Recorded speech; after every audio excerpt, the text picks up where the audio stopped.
잠본 자손의 왕이 죽고 다윗과 하친했던 왕이 죽고 아들 한운이 대신 왕이 되었다 그랬습니다.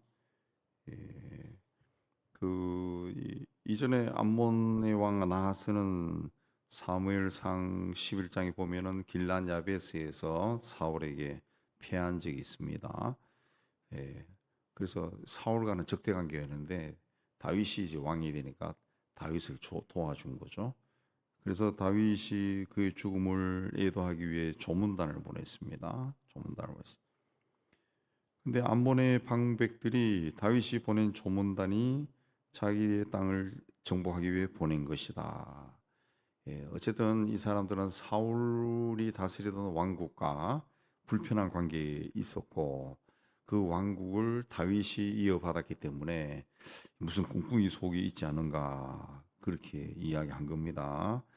그래서 아버지가 죽고 아들이 이제 왕이 되는데 이 아들이 이제 아무래도 젊으니까 귀가 좀 얇겠죠. 그래서 부하들의 말을 듣고 다윗이 보낸 조문단을 붙잡아서 수염을 절반을 깎고 의복은 중동 볼기까지 자르고 돌려보냈다. 그 수염이라고 하는 것은 옛날이나 지금이나 남자들이 어떤 권위의 상징인데 그걸 잘랐다라고 하는 것은 굉장히 모욕을 준 거죠. 모욕. 옛날에 또 고문할 때도 보면은 에, 남자들은 수염을 뽑았다 그러잖아요. 뽑았다. 자르는 것이 아니라 뽑았다. 굉장한 모욕이죠. 모욕. 그리고 이쪽 사람들은 다 긴 옷을 입는데 통옷이 통옷, 원피스 같은 통옷을 입는데 그걸 엉덩이 볼기까지 중동 볼기까지 잘랐다. 엉덩이가 드러날 정도로 잘랐다는 그 이야기입니다. 그러니까 옛날 사람들은 이 속옷을 안 입는다 그러는데 그러니까 이 몸이 다 드러난 거죠. 굉장한 모욕을 준 겁니다. 이 한우는 그 자기들이 그 다윗의 조문단을 모욕한 행위가 6절에 다윗에게 미움이 된 줄 알았다. 미움이 된 줄 알면 왜 그래 했는지 모르겠어요. 그래서 암본 왕이 조문단을 모독한 것은 선전포고나 마찬가지입니다. 그래서 6절에 보면은 사람들을 보내 벤드홉 아람 사람과 소바 사람 소바 아람 사람 보병 2만 명과 마가 왕과 그 1,000명과 돕 사람 12,000명을 고용했다. 요즘 우리 하면 용병들을 고용한 거죠. 지금 뭐 러시아와 우크라이나 전쟁할 때도 보면은 러시아는 그 우리 선교사 이야기 들어도 굉장히 많은 사람들이 러시아 군대는 용병이랍니다. 용병 돈을 주고 모은 사람들이. 그래서 우리 선교사가 블라디보스톡 쪽에 있는데 그쪽 동네는 그래서 괜찮냐 그러니까 괜찮다는 거지. 왜 그러냐니까 그 러시아도 징집인데 징집병들은 전쟁에 안 나간대요. 그냥 이 모스크바나 이 후방에서 행정이나 이런 등등 하고 전쟁에 나가는 사람들은 용병이라면 용병. 예를 들면은 한 달에 뭐 300만 원 월급을 준다. 예. 그 말을 듣고 고용되어서 가는 사람이죠. 근데 굉장히 가난한 사람들이 그리 많이 간답니다. 자기 지방에서도 가난한 지배들이 그렇게 갔다가 죽고 그런 일이 있다는 거죠. 그리고 다른 민족들이 러시아 사람이 아닌 사람들이 그 용병으로 많이 간다. 그 이야기를 한 걸 들었습니다. 이전에 그 푸틴에 의해서 살해당한 그 러시아 용병군의 그 사령관 했던 사람, 아프리카 전역에서 러시아 군대를 지휘하는 게 러시아 군대가 아니고 용병들이 하죠. 용병들이 하죠. 이 고대 사회도 이미 벌써 용병이 있었다. 용병이 있었다. 보병 2만 명과 이 보병이 2만 명, 또 마가 왕의 사람 1,000명과 돕 사람 12,000명.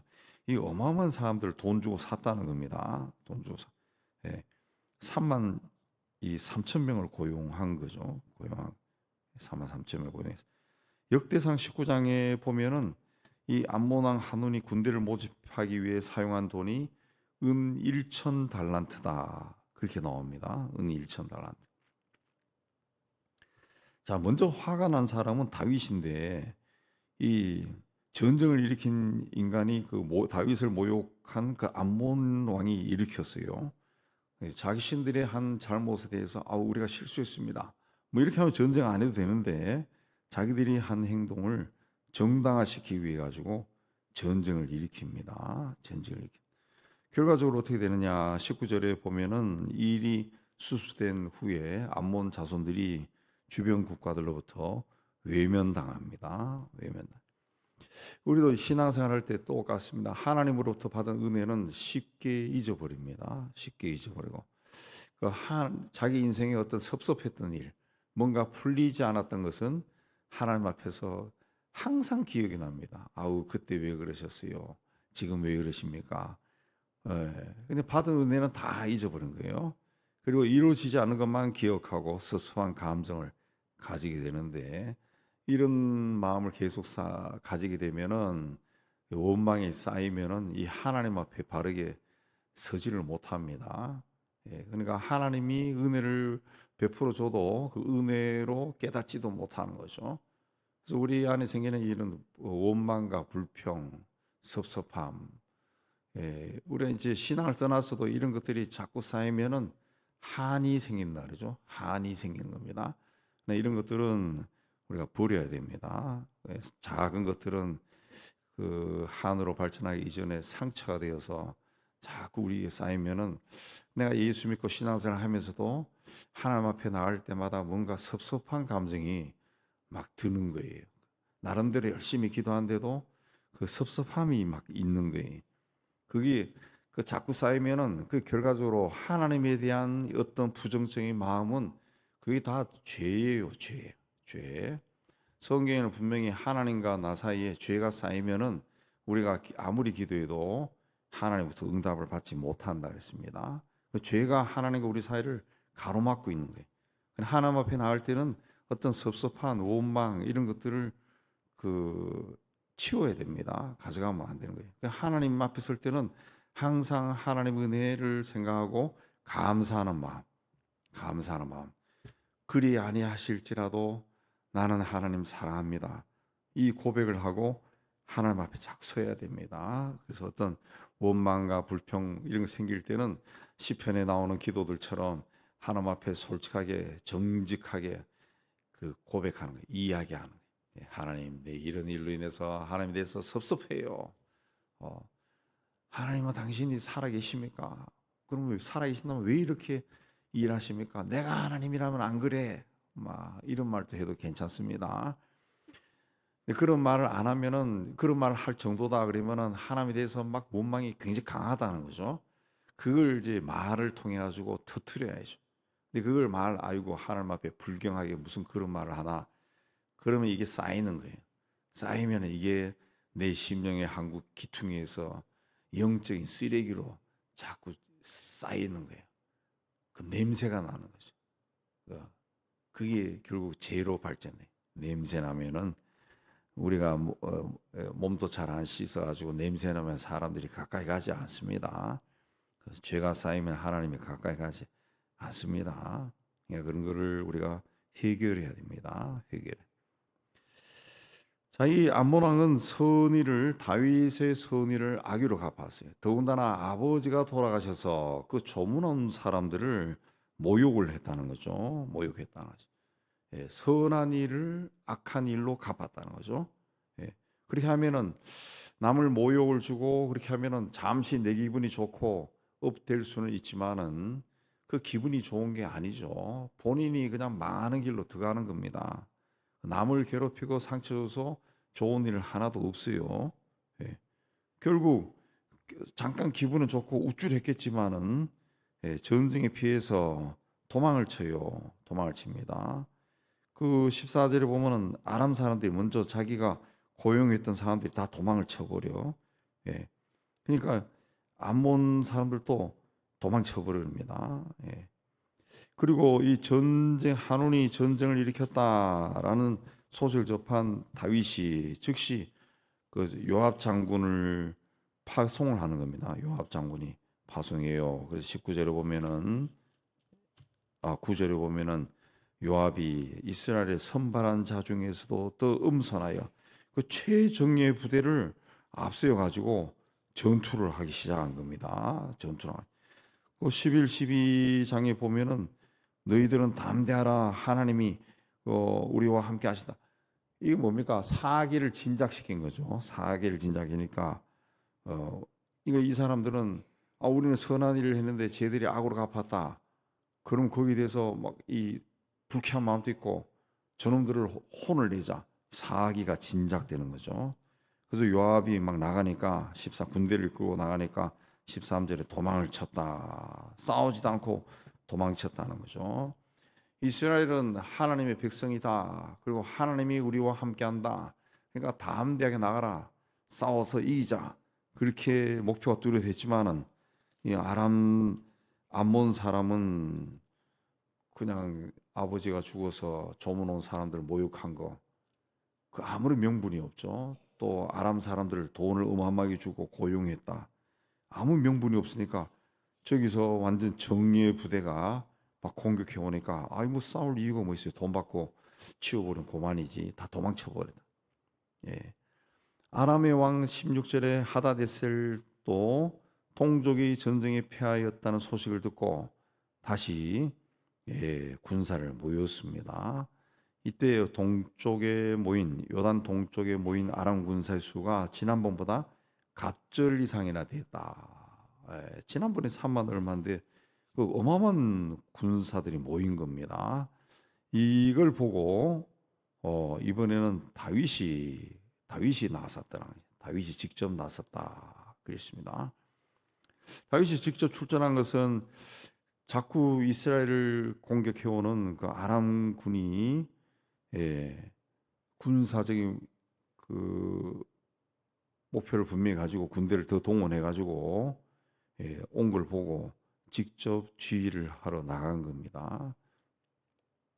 그래서 17절에 다윗에게 알리니까 그가 온 이스라엘을 모으고 요단을 건너 헬람에 이르러 더불어 싸웠다. 그랬습니다.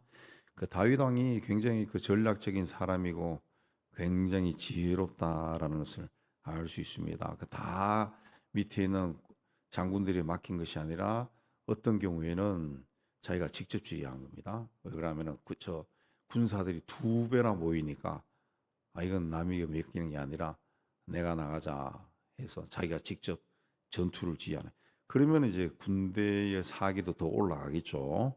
그래서 전쟁에서 승리하는 겁니다. 아람 병거 700대, 마병 4만 명을 죽이고 군사령관 또 쳐버렸다. 그랬습니다. 그래서 하다덱에 속한 그 왕들이 다 연합군을 형성한 사람들이 다윗에게 나와서 화친을 했다. 그래서 아버지가 죽어서 조문사절을 보냈는데 그 조문사절을 모욕했어요. 결국 다윗에 의해서 그 경멸을 당하고 망한 겁니다. 은혜를 원수로 갚은 자들의 말로가 이런 겁니다. 다른 사람의 호의를 왜곡해서 생각하고 그 악으로 갚은 자는 스스로 멸망한다라는 것을 보여준 겁니다.